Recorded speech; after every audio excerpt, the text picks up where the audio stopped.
G'day guys, this Nissan Dualis, when bleeding any car, always remember to have the cap off and the brake fluid full. But on these cars, and especially after you do gearboxes, you got to remember something. To lift the clutch pedal up, okay? And basically there's two positions here. Here we go with the lighting. So there's position, bleeding position, and you can see the air coming out. It is a little bit quick. Remember, I've taught you guys you can always slow it down, okay, to get the fine bubbles out.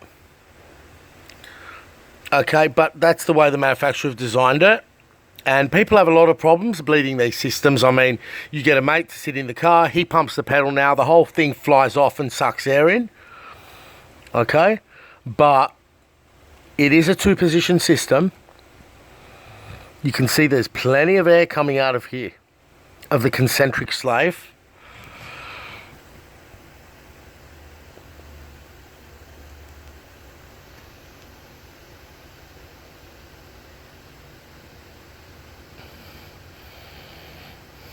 And when you slow it down,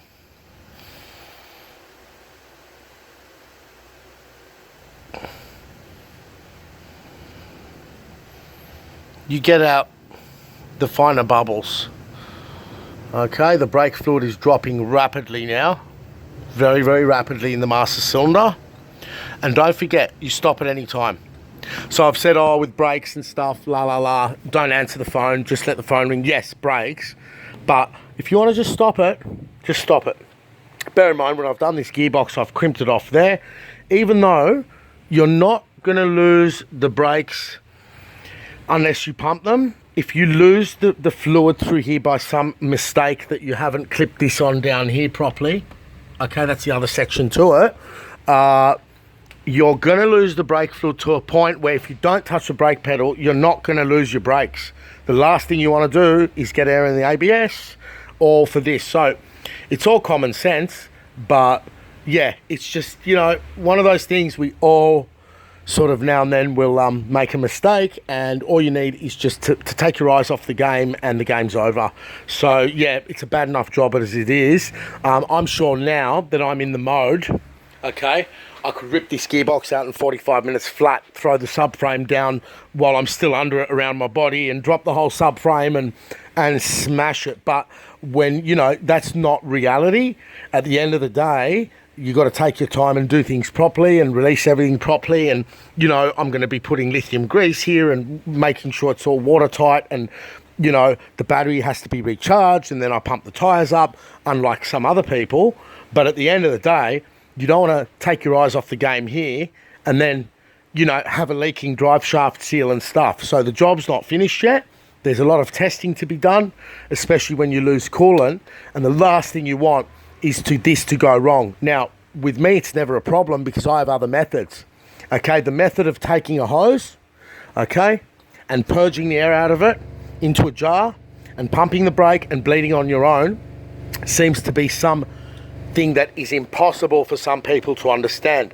The reason I made this video is I've had Saabs, Audis and all Alphas and stuff where the mechanics that worked here couldn't bleed the car to the point where they're still traumatized till today, and they'll call me and say, can I bring the gearbox to your work to do it? So, you know, we all have our strengths and weaknesses, but I do find that air in the systems, I've been referred cars from other workshops where there'll be air in the system and, you know, they change the master cylinder and then they get air in the new master cylinder and stuff like that. So it's all very basic. Click, click with the clip. Okay, and the clip's over here with the cover. But once you get air into this system and then you blow the master cylinder up that starts sinking 2 days later and the customer comes back, you'll be cursing the day you were born. So a very, very nice system from Renault to bleed. Very simple and easy. That can go very, very wrong, because if that pops off and your phone rings or you get diverted, your brake fluid's going to drop. So anyway, that's the Nissan Dualis. I will make a video of it running, and hopefully I have not made a mistake. I made a mention, it's very easy to install the flywheel, the clutch backwards on this car. Okay, so yeah, we'll see. What do they say? Yeah, we'll see if I'm worth the weight, my weight in gold. I fucking hope so. That moment that you start the engine and push the clutch. Ooh. Okay, guys, have a great day. Bye.